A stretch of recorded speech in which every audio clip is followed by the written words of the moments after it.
Olá, aluno, bem-vindo a mais uma aula. Nessa aula nós vamos falar sobre estratégias de planejamento tributário, tributos diretos. Então, vamos bater um papo aqui sobre algumas estratégias. Vamos ao nosso slide? Aqui no nosso slide, tá? Começamos com a seguinte pergunta: o que é planejamento tributário? Nós vimos nas aulas anteriores diversos aspectos ligados ao planejamento tributário. O primeiro dele vai dizer que é um conjunto de medidas e procedimentos lícitos que visam reduzir, postergar ou até mesmo eliminar a carga tributária das empresas e pessoas físicas. Trata-se de uma ferramenta estratégica que utiliza alternativas previstas na legislação para o quê? Otimizar custos fiscais. Então, primeira coisa, eu vou tomar uma ação, certo? Essa ação, ela tem que ser lícita, ok? E essa ação lícita pode me gerar três fatores, tá bom? A redução, a postergação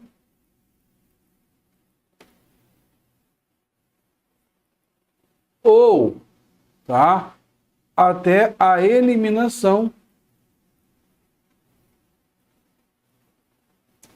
do quê? Da carga tributária. Então, isso aqui é o nosso conceito de planejamento tributário que nós vamos trazendo ao longo das diversas aulas. O nome desse planejamento tributário a gente também chama de elisão fiscal. Ok? Em regra, acontece o quê? Antes do fato gerador do tributo. Ok? Antes do fato gerador definido na lei do tributo. Então, às vezes o tributo fala, auferir renda. Você auferiu determinada renda, tem que pagar tributo. Ok? Então, antes de você auferir determinada renda, você vai fazer essa programação. Colocar mercadorias em circulação, tem que pagar determinado tributo. Prestar serviço, ok? E aí, antes disso aí, normalmente acontece. Mas isso é a regra, é você planejar antes. Existe um planejamento posterior, mas é exceção. Ok? O que normalmente vem posterior ao fato gerador, normalmente é o que a gente chama de evasão fiscal, mas esse é ilícito. Seguindo aí, tá? Planejamento tributário versus sonegação fiscal. Tá? O planejamento tributário, ó, utiliza meios legais para reduzir a carga tributária. É feito preventivamente, antes da ocorrência do fato gerador, aquilo que a gente acabou de comentar. Baseado em análises técnicas e jurídicas. Perfeito. Já a sonegação é prática o quê? Ilícita, pessoal. Que consiste em ocultar informações ou fornecer dados falsos à autoridade fiscal após a ocorrência do fato gerador, como objetivo de não pagar os tributos devidos. Então, aqui há uma causa, tá? Que a gente vai chamar de causa ilícita, prática ilícita. Ok? No Brasil, onde a carga tributária é uma das mais complexas do mundo, o planejamento tributário tornou-se essencial para a saúde financeira e competitividade das empresas. Estudos mostram que empresas brasileiras dedica em média 1.958 horas por ano para cumprir obrigações tributárias, muito acima da média mundial. Então, nós vamos ver aqui a complexidade da carga tributária no país. O contribuinte tem direito de estruturar seus negócios, de modo que o tributo seja menores possíveis, desde que eu faça o quê? Dentro da lei. Tá? Esse é o conceito de um jurista americano. Um planejamento tributário é eficiente. Não apenas reduz custo, então, um planejamento tributário eficiente não vai verificar somente os custos, não. Na redução dos custos, não. Ele vai tentar alcançar outras coisas, mas também proporciona o quê? Segurança jurídica, previsibilidade financeira, evita autuações fiscais. Por quê? Porque está dentro da lei. Que podem comprometer o quê? A continuidade do negócio. O que pode comprometer? Isso aqui, ó.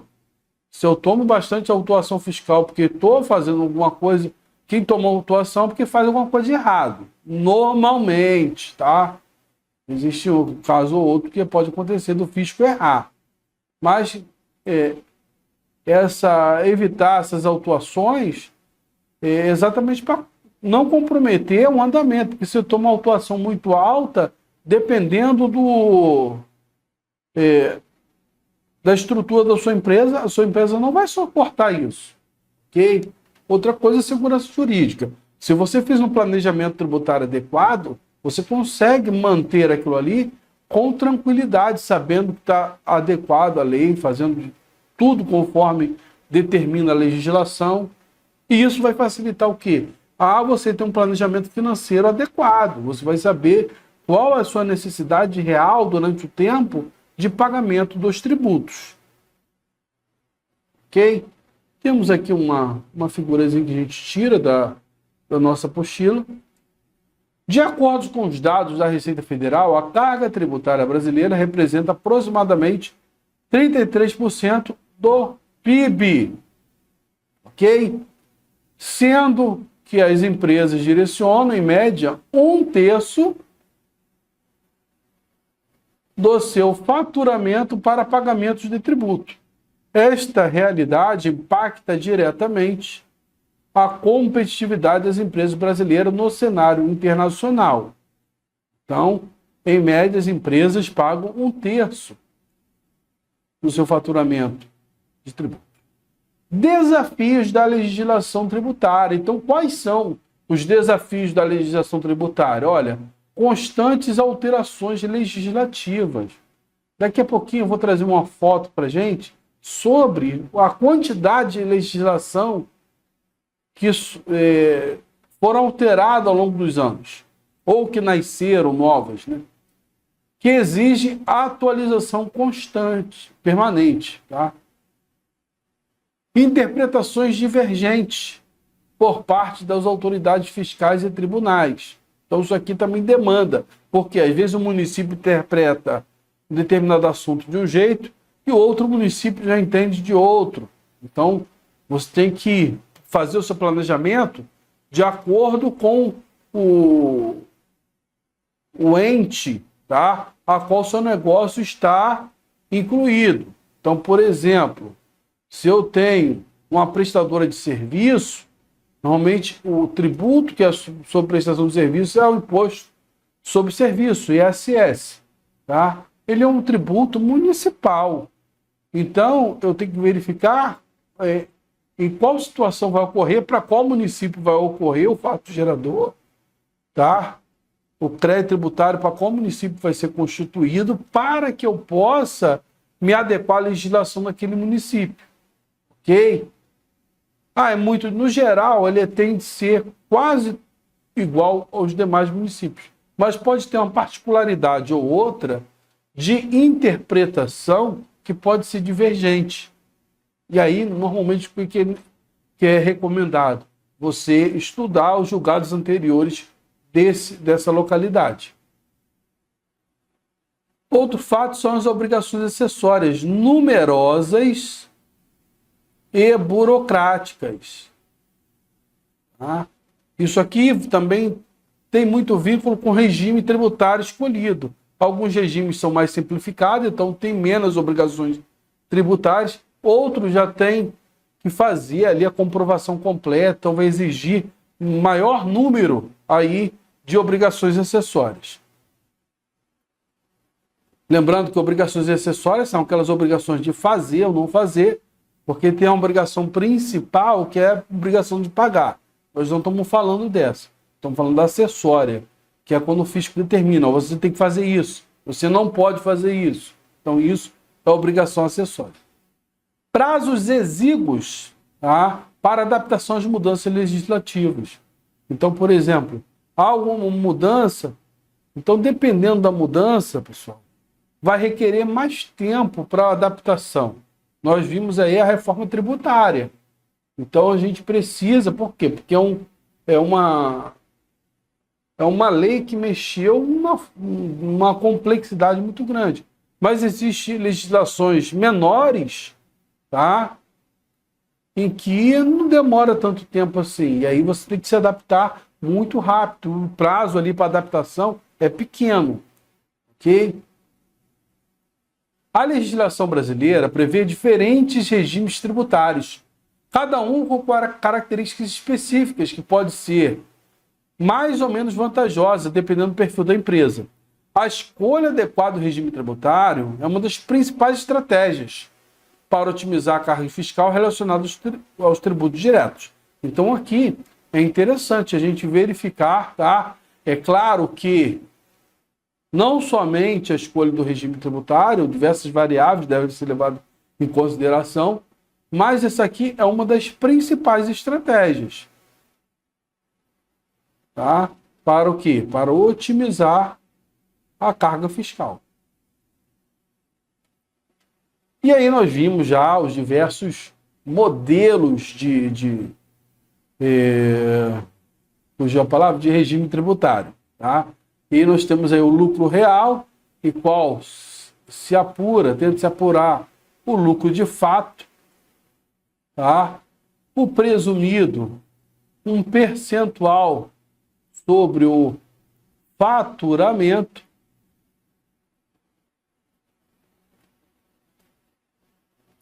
e nós vimos também o Simples Nacional, que é podemos dizer, um regime, tá, de arrecadação única, de recolhimento único, tá bom?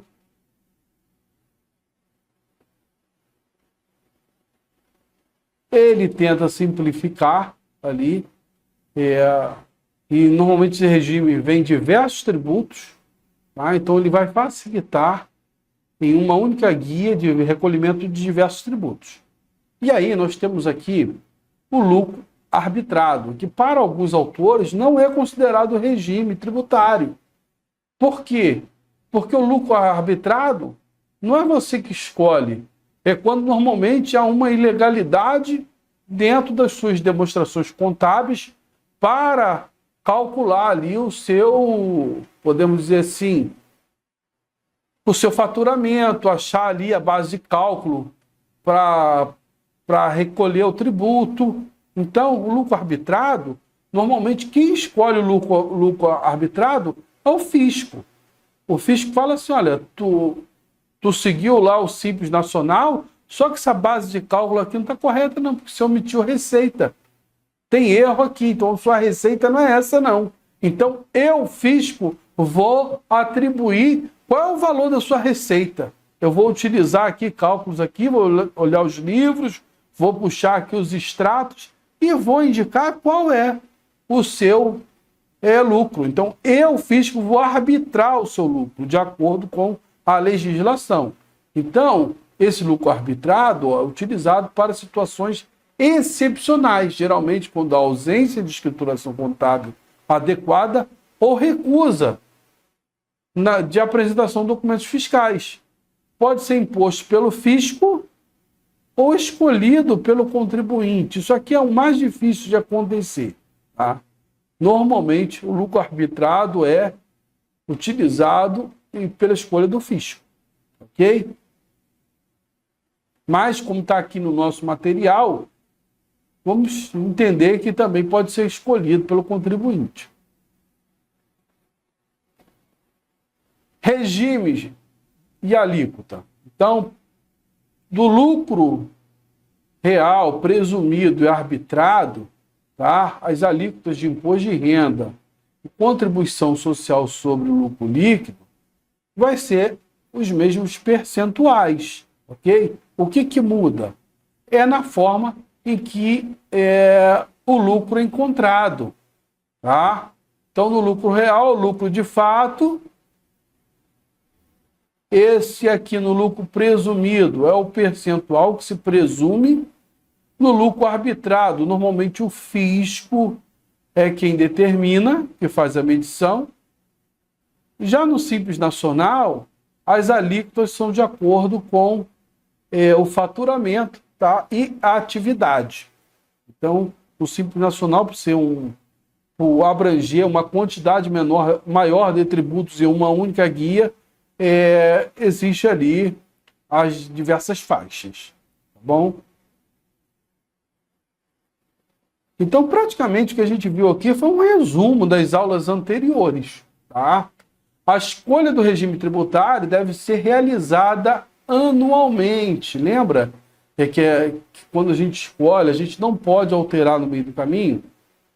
Sendo fundamental uma análise criteriosa das características da empresa, sua margem de lucro, setor de atuação e projeções de crescimento para o período seguinte. Então, o ideal é que se faça toda essa análise criteriosa dessas características, margem de lucro e diversos fatores para escolher o quê? O regime tributário adequado. Tá? Porque quando a gente utiliza essa escolha de regime tributário, isso vai facilitar, tá? A otimização dos custos tributários. Fatores que determinam a escolha do regime: margem de lucro, sazonalidade e incentivos fiscais. Nós já comentamos sobre isso em aulas anteriores, tá? Então, a margem de lucro a gente tem que verificar. Vou escolher o lucro presumido, ok? Por exemplo, tem uma atividade de comércio. A atividade de comércio é 8%. Mas meu lucro, de fato, é 5%. Compensa eu escolher o presumido? Não compensa, porque eu vou ter uma base de cálculo maior, de 8%. Então, não vou escolher o presumido. Vou escolher o lucro real. Mas, em compensação, escolhendo o lucro real, eu tenho outros custos embutidos. Então, eu tenho que fazer o protótipo de cada regime para ver qual é o mais vantajoso de fato. Porque se eu olhar somente a margem de lucro, eu tendo a tomar decisões equivocadas, porque eu posso ter custos indiretos na parte tributária, como pagamentos aí, custos com equipe de contadores, software, dependendo do tamanho da minha empresa. Então, eu tenho outros custos, tá? Obrigações acessórias e outras coisas mais. A sazonalidade é aquela empresa que ela tá, uma hora ela tem um lucro alto, outra hora ela tem prejuízo. Então, dependendo da situação, é interessante ela escolher determinado regime que venha pagar de acordo com o que ela ganha de fato. Por quê? Porque se ela escolher, por exemplo, um lucro presumido, mesmo que ela tenha, tá, prejuízo, ela vai continuar pagando tributo. Então, é interessante ela escolher ali, talvez, o lucro real. Por quê? Porque ela pode compensar, quando ela tiver lucro, de fato, ela compensar os prejuízos anteriores. É permitido isso. Lembra aqueles 30%? Então, a gente pode compensar até 30%. Incentivos fiscais. Empresas podem usufruir de incentivos fiscais específicos. Deve considerar o lucro real. Por quê? Algumas exigências para receber determinado incentivo é optar pelo lucro real. O fisco, às vezes, coloca lá na sua legislação tributária, olha, para receber esse determinado incentivo, a empresa deve optar pelo regime de lucro real.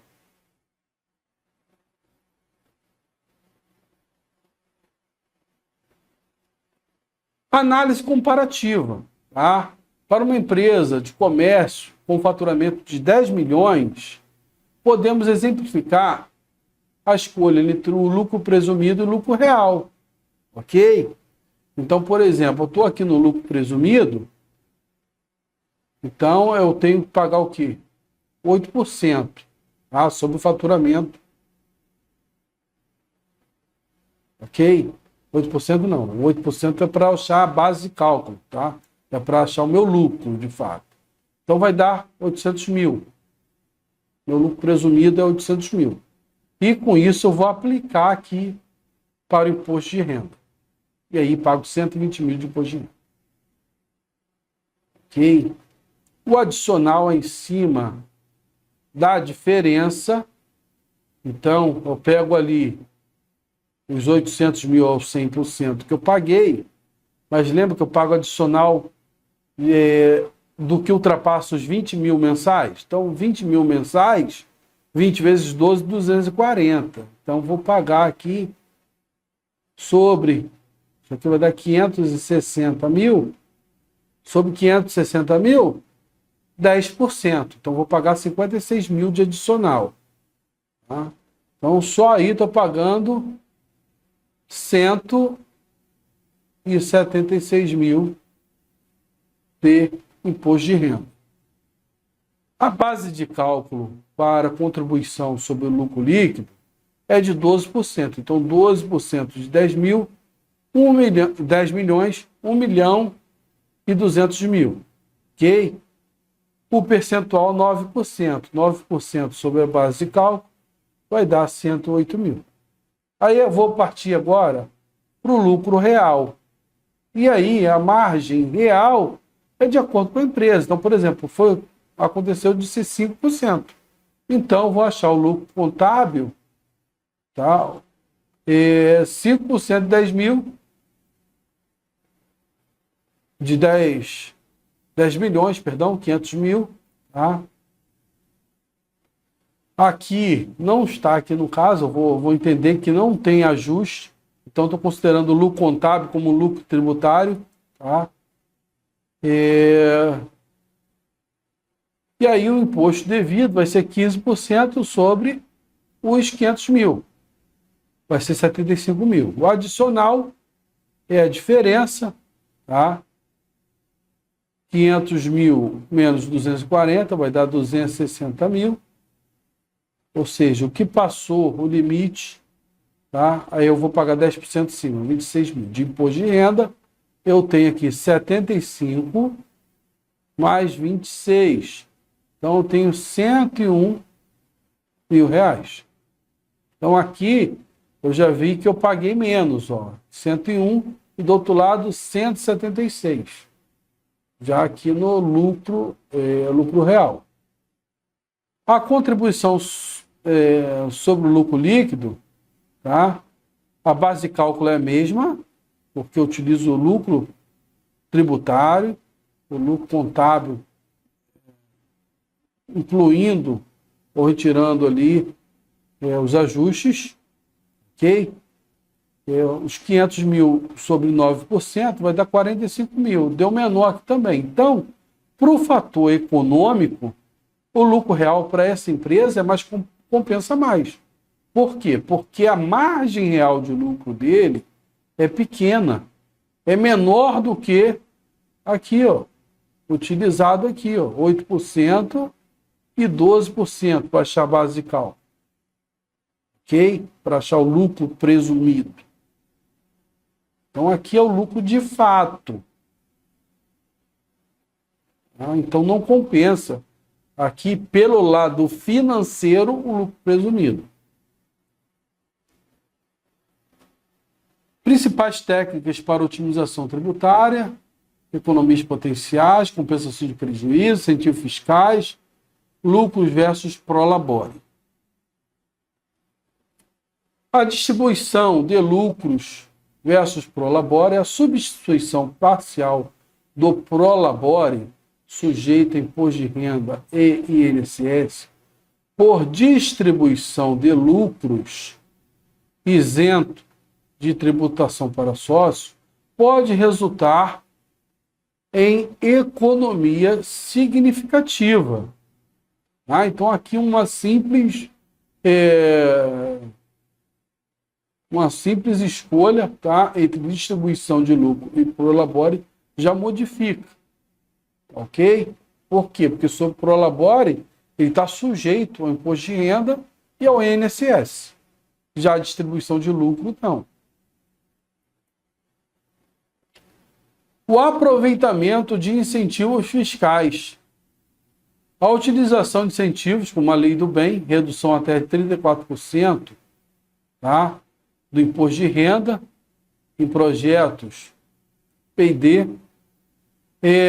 programas de alimentação do trabalhador, dedução de até 4% do imposto de renda, incentivos regionais, Sudene, Sudã, Zona Franca de Manaus. Então, eu tenho que verificar se minha atividade específica ela se enquadra em algum benefício desse aqui. Se compensa eu migrar para uma região, por exemplo, uma Zona Franca de Manaus, isso vai influenciar a logística, não vai compensar essa redução. Então, tem que colocar tudo, fazer uma mensuração de tudo.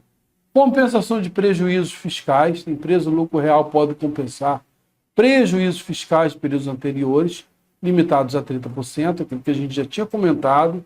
Então, também tem que fazer essa verificação para ver se vale a pena ou não.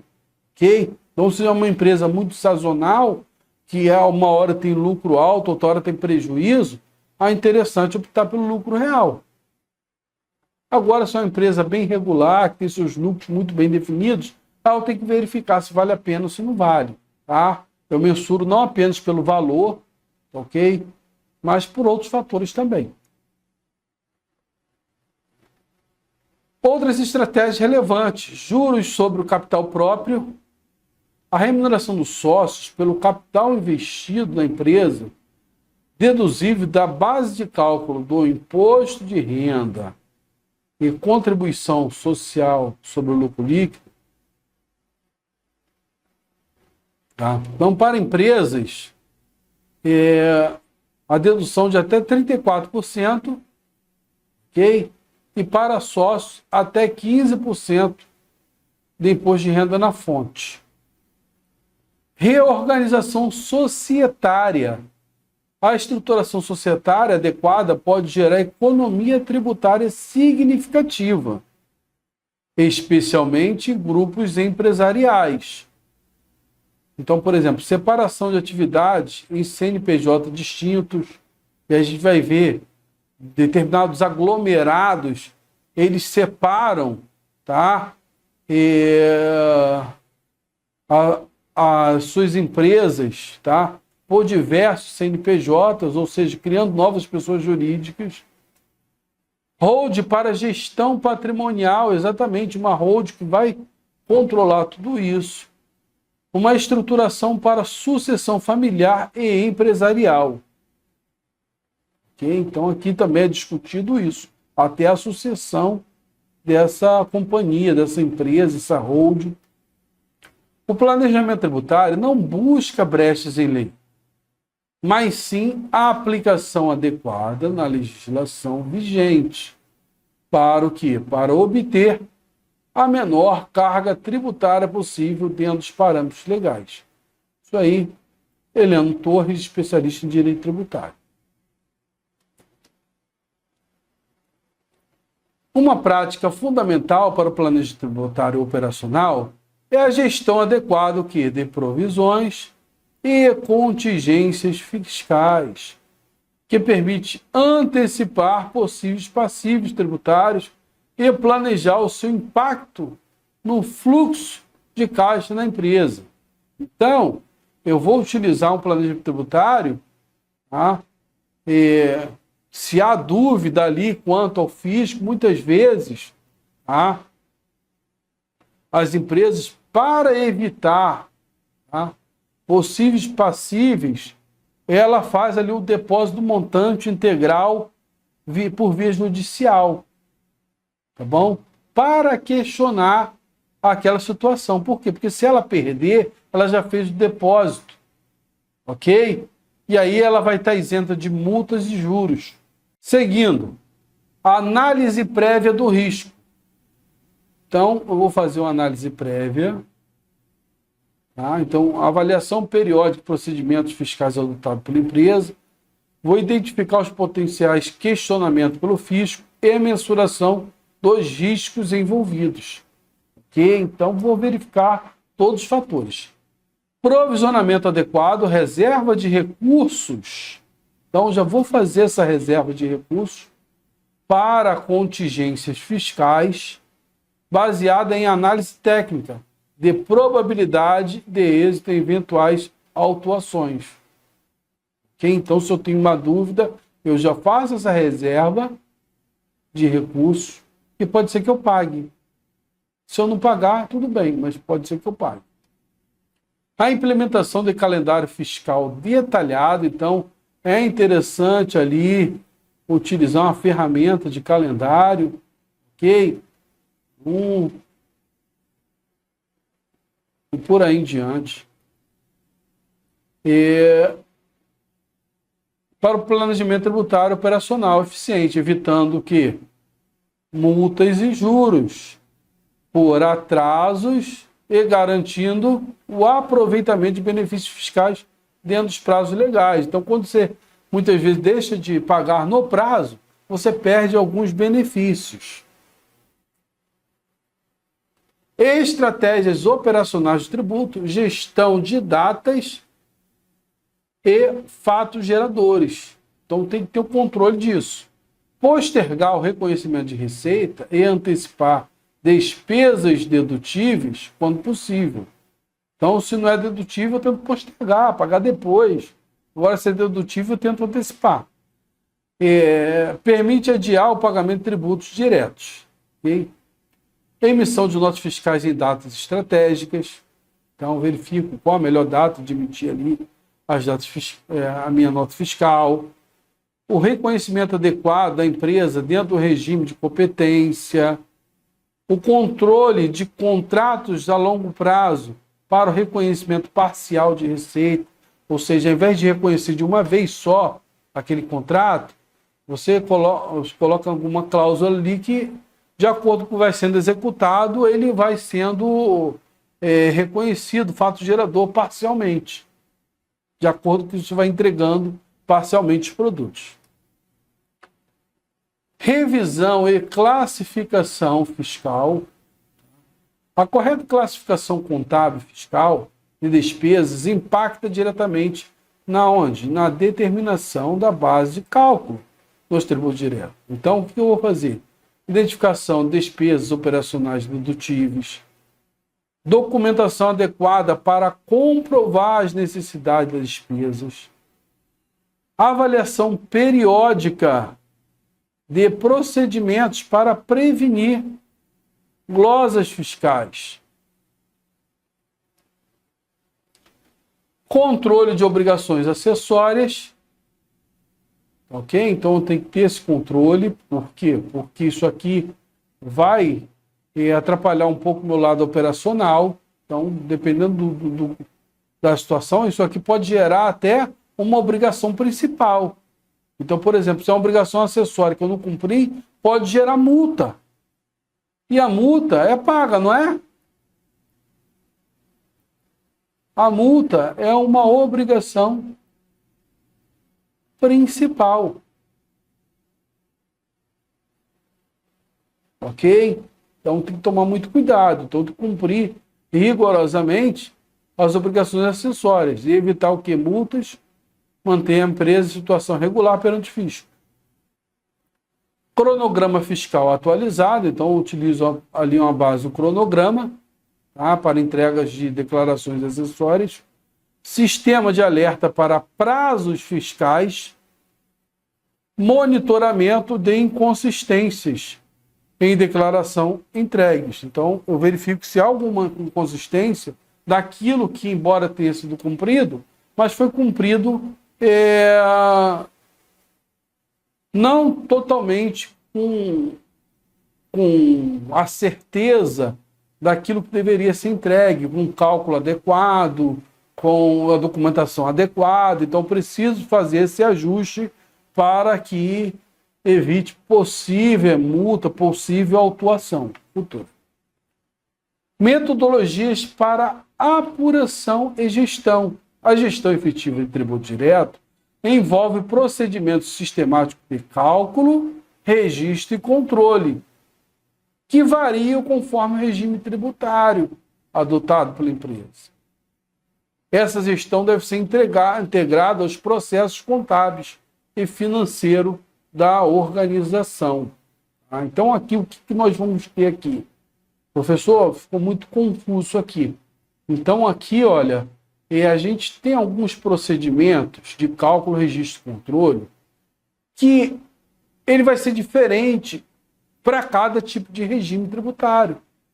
Então, não posso utilizar o cálculo que eu uso lá no lucro real no Simples Nacional e nem do Simples Nacional no lucro presumido. Cada um tem seu cálculo diferente.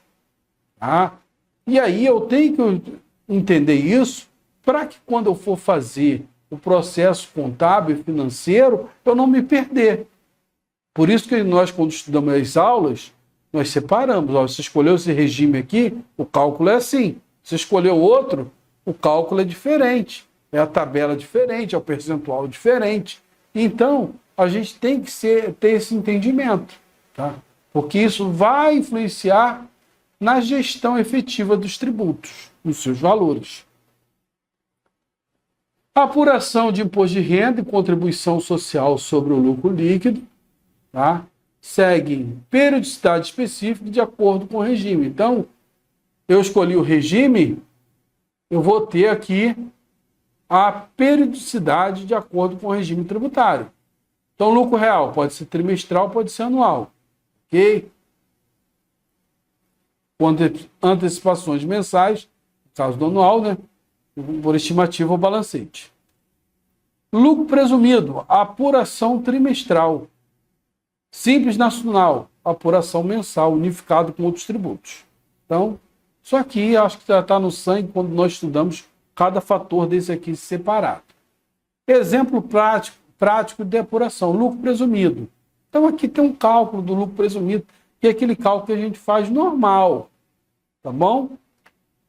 Lucro aqui do lucro real trimestral. Então, a gente faz aqui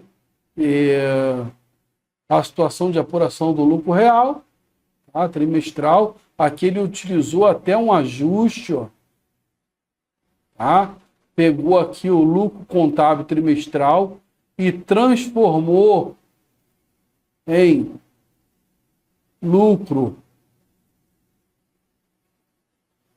tributário, tá? Que é o lucro contábil com os ajustes, ok? E aí achou, utilizando os percentuais devidos, tá? O valor aqui de imposto de renda, o valor de contribuição social sobre o lucro líquido e a totalização dos tributos do trimestre. Okay? E aí, pessoal, seguindo nessa mesma linha de raciocínio, como a gente fica com tanta... tem tanta teoria, tanta legislação para gravar, muitas vezes é inconcebível fazer tudo isso de forma manual. Vai aumentando de acordo com a complexidade ali da entidade empresarial. Tá? Então, o que a grande maioria das empresas utilizam? Software. O uso da tecnologia da informação para facilitar, tá, essa apuração mais detalhada. Inclusive, os softwares normalmente fazem até escrituração contábil, dependendo da situação. Então, é bastante interessante a utilização desses softwares. Tá? É fundamental para a gestão eficiente dos tributos diretos garantindo precisão nos cálculos e conformidade com a legislação. Ok? Então, eu trabalhei numa empresa voltada para a área contábil, que ela fazia todos os processos, desde a gestão de pessoal até a gestão tributária, a parte contábil, tributária, a gente trabalhava com software específico. Então, eu ia fazendo lançamentos manuais ali, e o software ele ia calculando tudo automaticamente, ele fazia a escrituração, ele fazia tudo. Então, ele ajudava muito. Por quê? Porque a gente prestava serviço para diversas empresas, tá? Diversas empresas. Sistema RP, integração de módulos fiscais com contabilidade e finanças para automatização dos cálculos e geração de guias. Ok? Então, aqui há uma integração. Então, a pessoa vai lançando ali. Então, cada lançamento ele é aproveitado tanto para a área fiscal, tá? Quanto para a área contábil, quanto para a área financeira. Softwares de compliance, monitoramento contínuo da legislação, verificação automática de inconsistência nas apurações. Ok? Às vezes é o mesmo software. O que acontece? A única coisa que acontece é que o dono do software, ele atualiza lá o banco de dados com situações específicas, tá? Com atualização na legislação, e aí, variou, por exemplo, o percentual, ele já calcula isso automático, essa variação. Ok? Por isso que às vezes um software desse, às vezes, tem um valor considerável de acordo com a manutenção que é feita nele. Calendários tributários, controle de prazo. Então, diversos softwares têm esses calendários com obrigações, alertas, para evitar atrasos e penalidades. A implementação de dashboard para acompanhamento tributário permite o gestor visualizar a evolução do cargo tributário ao longo do tempo, identificar tendência, avaliar o impacto das estratégias do planejamento tributário e implementar. Então, o que é dashboard? Nada mais são do que gráficos, tá? A gente transforma normalmente algumas tabelas de Excel, onde estão os cálculos ali, tá? Em gráficos, que pode ser aí de barra, coluna, por aí em diante, ok? Então é um formato visual de você poder ter uma tomada de decisão mais rápida. Isso é interessante, tá? Por isso que eu venho focando a cada dia e cada aula que o uso da tecnologia facilita muito a nossa vida em diversos aspectos, ok? Eu trabalhei durante um tempo com o Tesouro Gerencial, para quem não sabe, é um sistema governamental que ele verifica todas as receitas, todas as despesas do governo federal e vai entrando ali em minuciosidade. Cara, dá para fazer muita coisa. E muita coisa assim, que manualmente nós formos fazer, às vezes é demorar meses, até anos. Você consegue fazer em um dia, 2, 3 dias. Então é muito interessante. Aspectos legais e riscos. Requisitos de substância. A reestruturação deve ter propósito negocial legítimo, além de benefício fiscal, para evitar questionamentos com base a normas anti-elisivas. Ok? Então, o que acontece? Eu tenho que utilizar o propósito de fato. Lembra da elusão fiscal?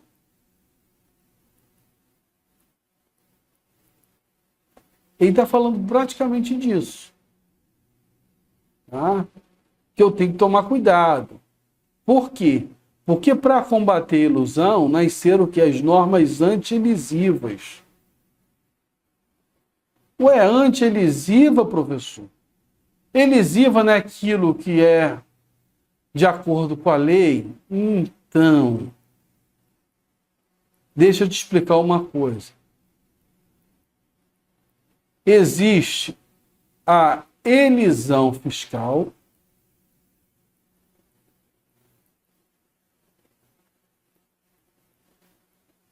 Esse aqui é de acordo com a lei.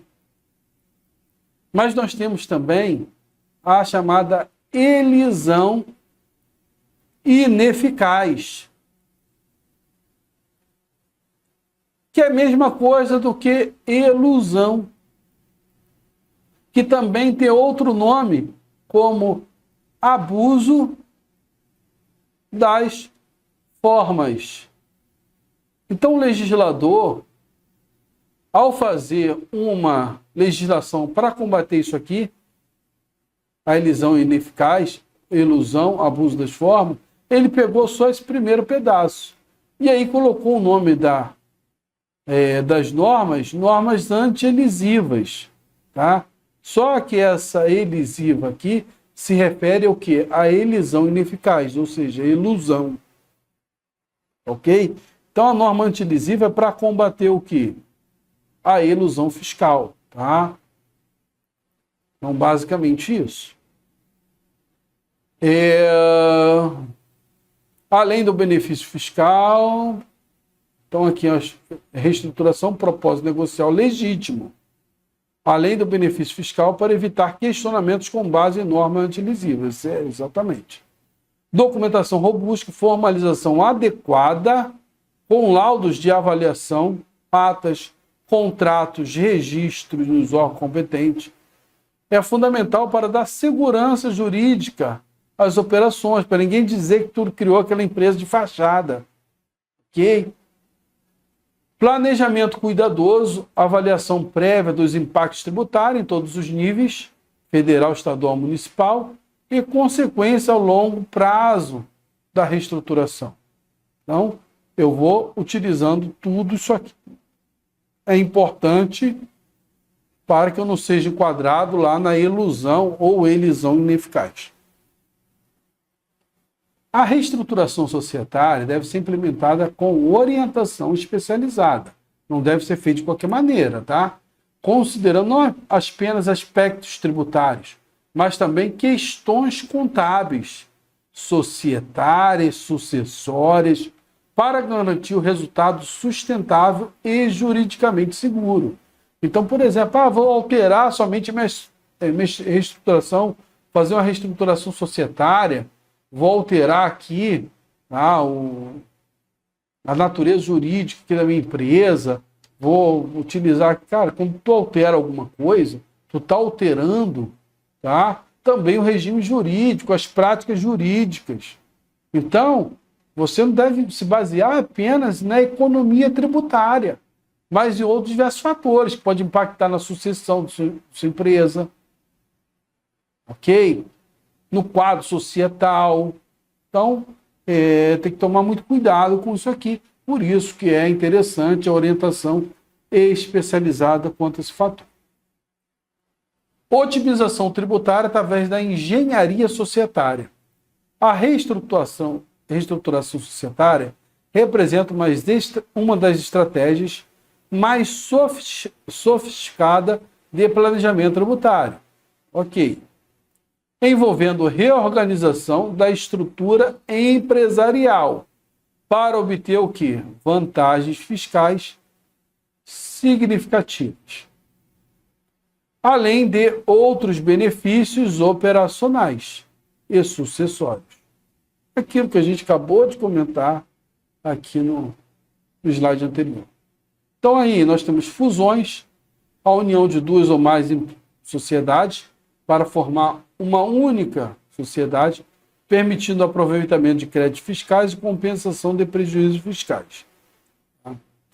A aquisição, a compra de participação societária, que pode resultar em ágio, amortizável fiscalmente ao lucro real, ok?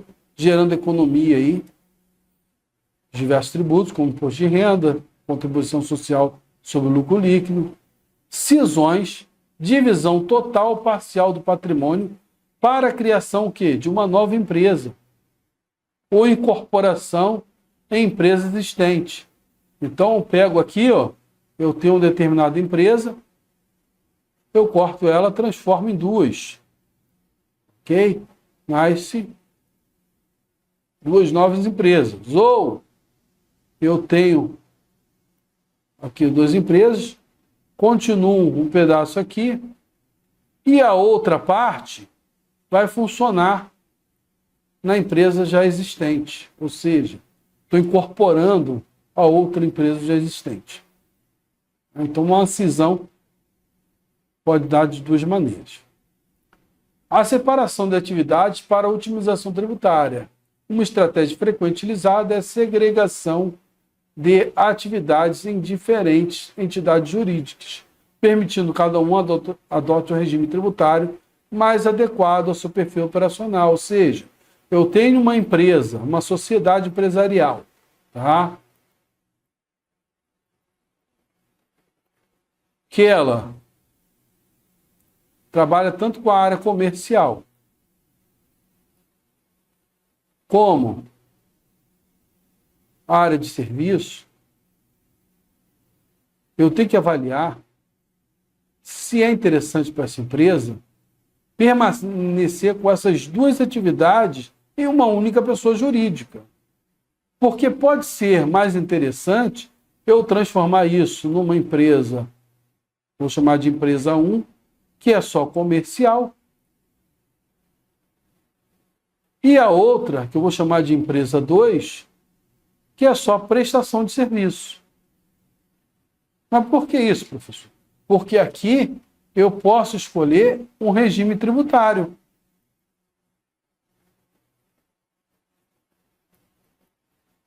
E aqui eu posso escolher outro regime tributário, que pode ser diferente do anterior.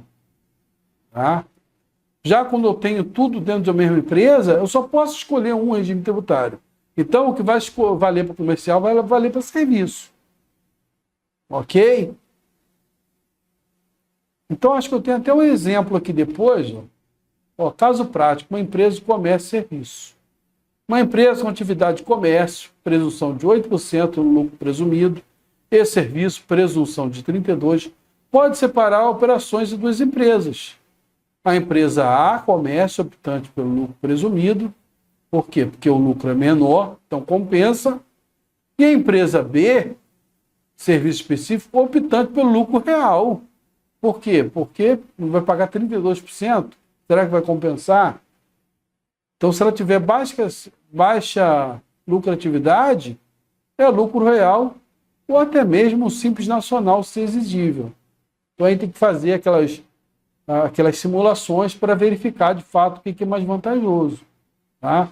Se é manter a empresa com as duas atividades ou se é separar.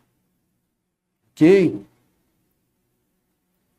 Outra situação é a estrutura de holding, a criação de uma holding para centralizar a gestão patrimonial e receber lucros e dividendos das empresas operacionais. Oferece vantagens como isenção de tributos sobre lucros e dividendos recebidos, planejamento sucessório mais eficiente, proteção patrimonial e gestão centralizada de investimentos. Ok? Então a holding ela vai cuidar disso. Por quê? Porque a holding ela gerencia diversas pessoas jurídicas. Linha tênue entre elisão e evasão fiscal. O planejamento tributário, embora legítimo e necessário, deve ser realizado dentro dos parâmetros que garantam o quê?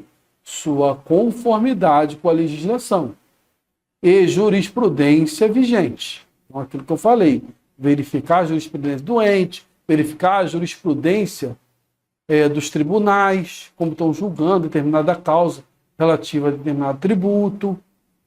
A compreensão dos limites e riscos envolvidos é fundamental para evitar questionamento por parte das autoridades fiscais. Então, isso aqui é extremamente interessante, tá? Essa compreensão. Elisão fiscal é aquilo que nós chamamos de ilícito, tá? E também conhecemos como planejamento tributário, ok? O planejamento é realizado antes da ocorrência do fato gerador, isso aqui é regra, existe exceção. Bom, utilização de alternativas previstas ou não proibidas em lei, declaração transparente de todas as operações ao fisco, existência de propósito negocial, aqui eu não estou simulando nada, além da economia tributária.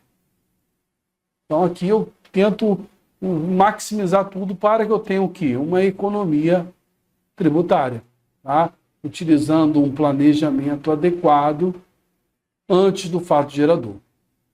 Ok? Com base em quê? Em coisas previstas ou que não seja proibida. Evasão fiscal.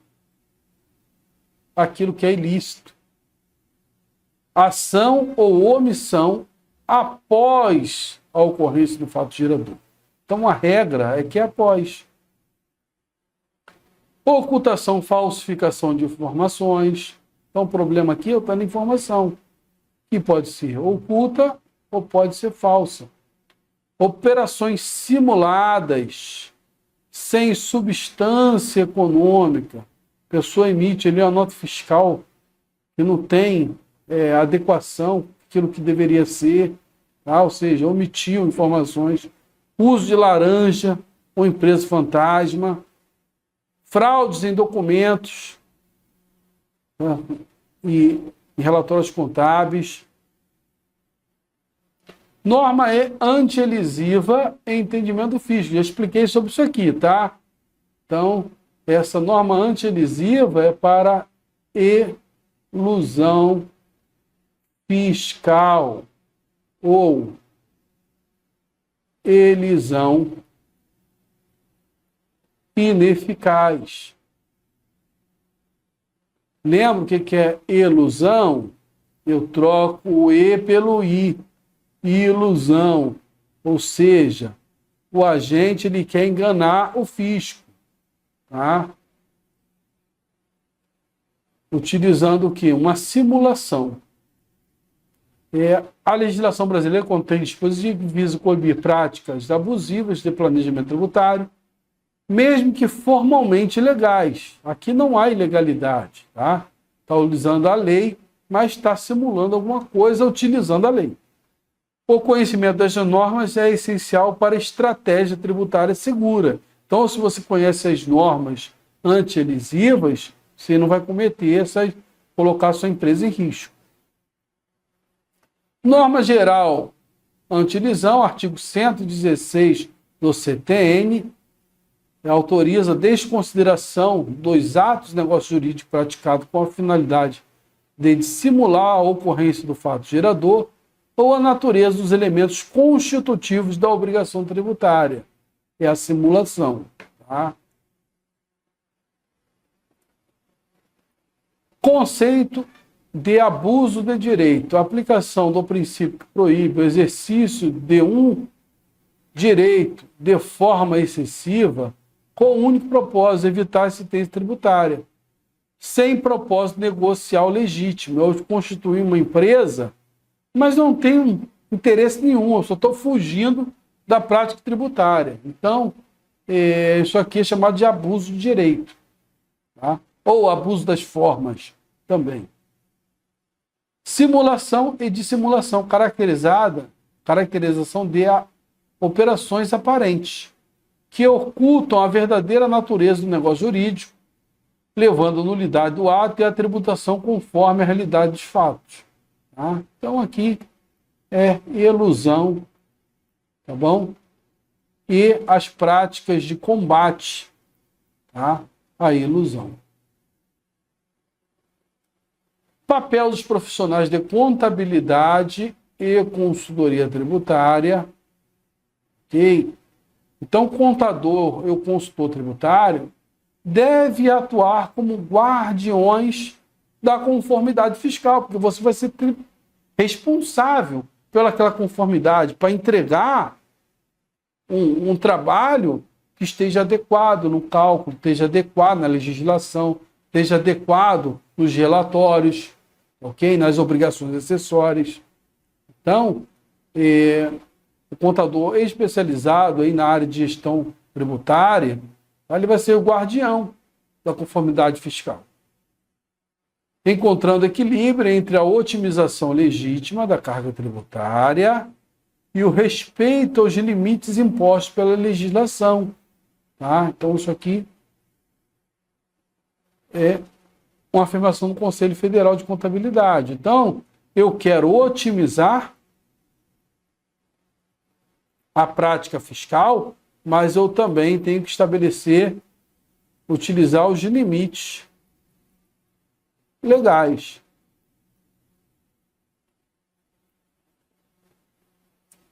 Profissionais que atuam no planejamento tributário devem observar o quê? Princípios éticos rigorosos, garantindo suas orientações estejam fundamentadas tecnicamente em conformidade com a legislação vigente. A assessoria de profissionais qualificados e atualizados é essencial para mitigar riscos de questionamentos fiscais e garantir a segurança jurídica das estratégias implementadas. Ok? Então, a utilização desses profissionais, tá? Primeira coisa, ele tem que garantir a ética com dados da empresa, não sair divulgando. Então, existe a questão do sigilo funcional ali, utilizado pelos trabalhadores, ok? Eles têm que estar qualificadamente atualizados, tá? Então, ele tem que estar, de acordo com a mudança na legislação, ele vai se qualificando para acompanhar aquela mudança. E aí evitar questionamentos, garantir ali a segurança jurídica e diversos aspectos que venham facilitar e entregar uma informação segura. Porque a empresa quer funcionar não sob pressão, ela quer funcionar sabendo que ela tem um profissional adequado que se adequa às normas, se adequa às leis, ok? Que são muitas e tem muitas, podemos dizer, muitas discussões e contradições, diversos aspectos, que o profissional ele tem que estar capacitado para isso. Estudo de caso 1, migração de regime tributário. Então vamos ver um estudo de caso. Uma empresa de tecnologia, faturamento anual de 15 milhões e margem de lucro de 45%, realizou análise detalhada sobre sua situação tributária. Identificou a oportunidade de migração do lucro real para o lucro presumido.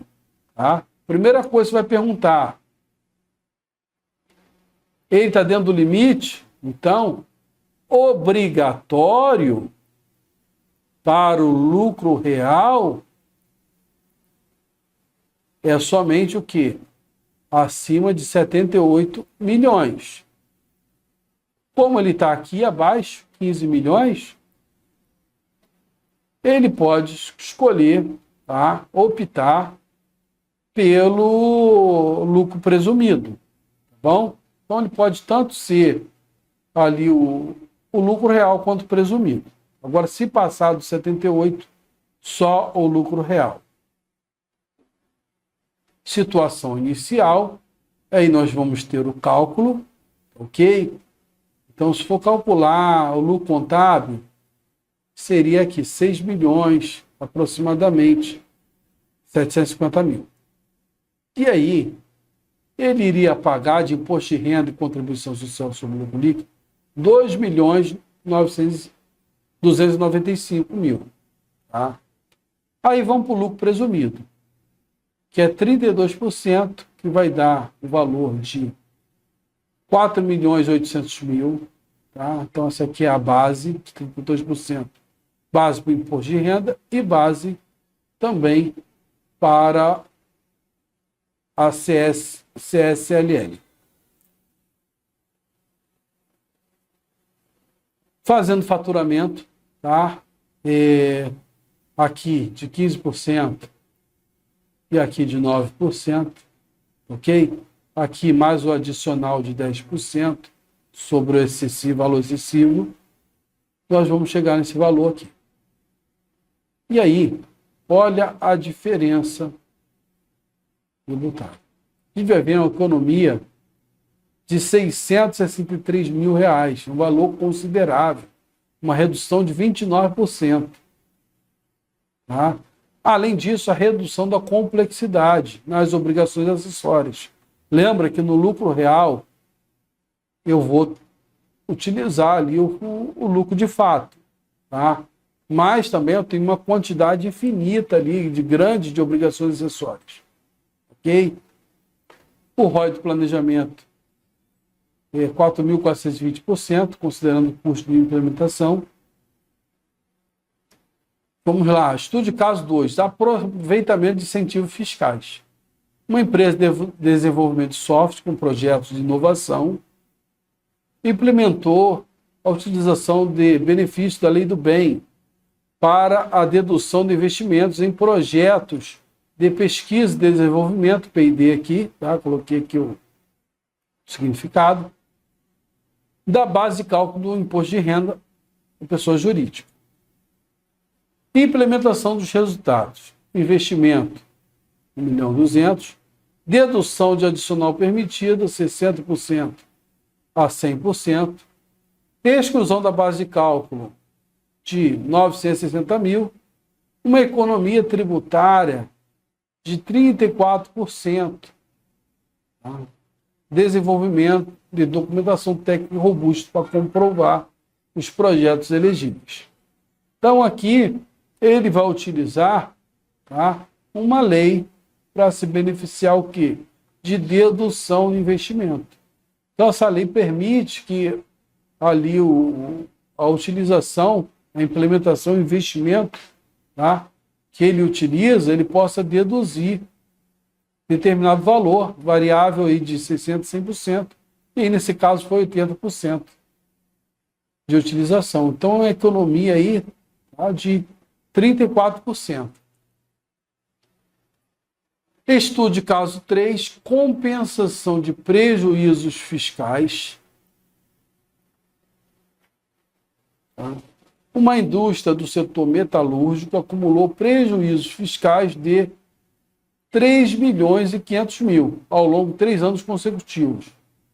Com a retomada da lucratividade, implementou a estratégia para a compensação desses prejuízos. Lucro real apurado, no ano seguinte, 2.400.000, compensação de 30% sobre o valor do apurado. Então, posso compensar até 720.000.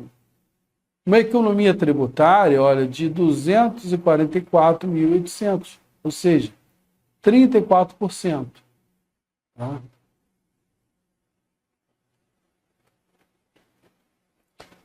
Um planejamento para a compensação dos saldos nos anos subsequentes, por quê? Porque eu não posso passar desse limite, ou seja, eu consigo, no lucro real, compensar eu não consegui compensar tudo nesse exercício, eu consigo passar o restante do saldo para o exercício seguinte. Manutenção cuidadosa da documentação comprobatória de prejuízo. É interessante e obrigação de que isso aqui seja feito, tá, de forma adequada. Principais aprendizados com os casos, olha, análise contínua. Então, tem que ficar sempre analisando, porque eu posso mudar de um regime para o outro, o que é interessante para mim hoje ou não, ok? Então, revisão periódica da situação tributária. Pode identificar oportunidades de economia que passariam despercebidas se eu não analisasse. Documentação robusta. Então, isso aqui é interessante, tem que ser, tá, feito através de uma técnica abrangente. Ok? Assessoria especializada, suporte profissionais especializados. Então, para chegar a determinado ponto, eu tenho que utilizar essa assessoria, porque sem ela, muitas vezes, eu não teria chegado nessa conclusão.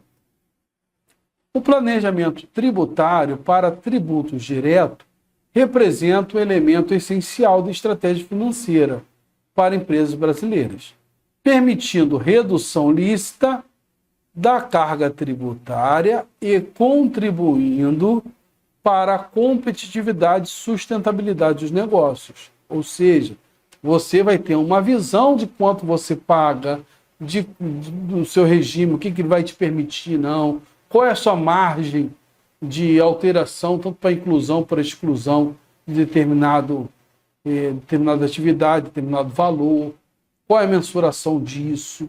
Então, tudo você tem sob controle, em regra. Tá? Pilares para um planejamento tributário eficaz, assessorias especializadas, atualização constante, propósito negocial, documentação e conformidade. Constante evolução da legislação tributária brasileira exige acompanhamento permanente e adaptação contínua das estratégias implementadas.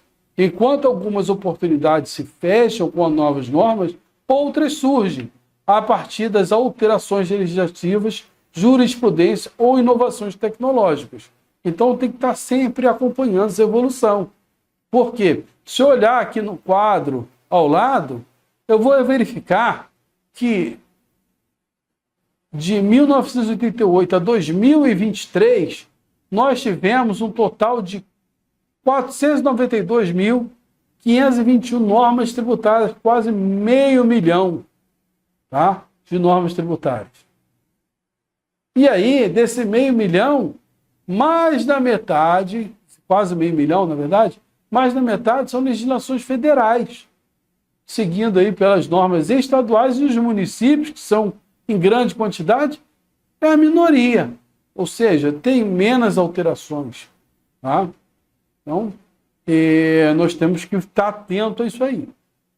Recomendações práticas: o planejamento tributário não é apenas uma questão de economia fiscal, mas de competitividade e sobrevivência empresarial em um ambiente de negócio cada vez mais desafiador. Assim diz o professor Ricardo Marins de Oliveira. Okay?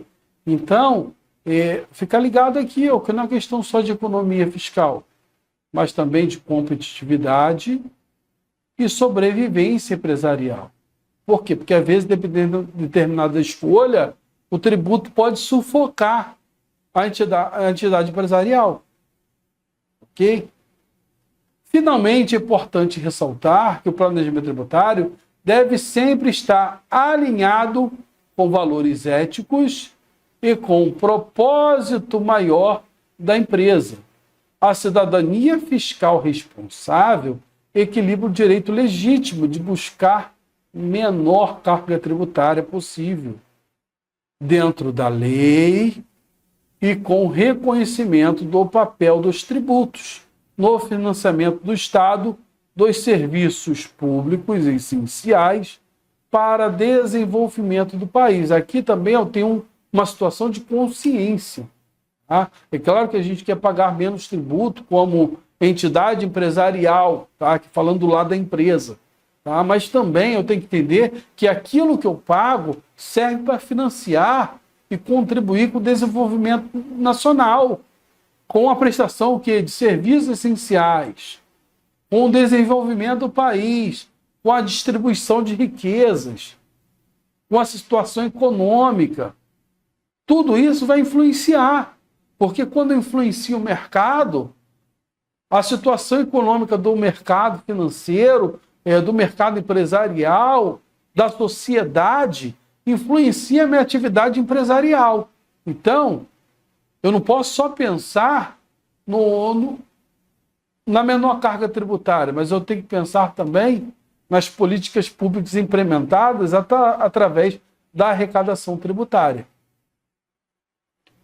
E aí, pessoal, a gente chega ao nosso final da nossa aula. Fica aí o último slide, nosso professor Eugênio Montoto, tá? Quem quiser um desconto, fala comigo no privado. E aí nós vamos chegando ao final. Espero que você tenha compreendido tudo até agora, ok? E eu desejo a você um ótimo final de semana, uma ótima semana, tá ok? E nós nos encontramos na próxima aula. Espero que você tenha gostado aí do conteúdo. E até, tá bom? Até breve. Seguimos até a próxima aula.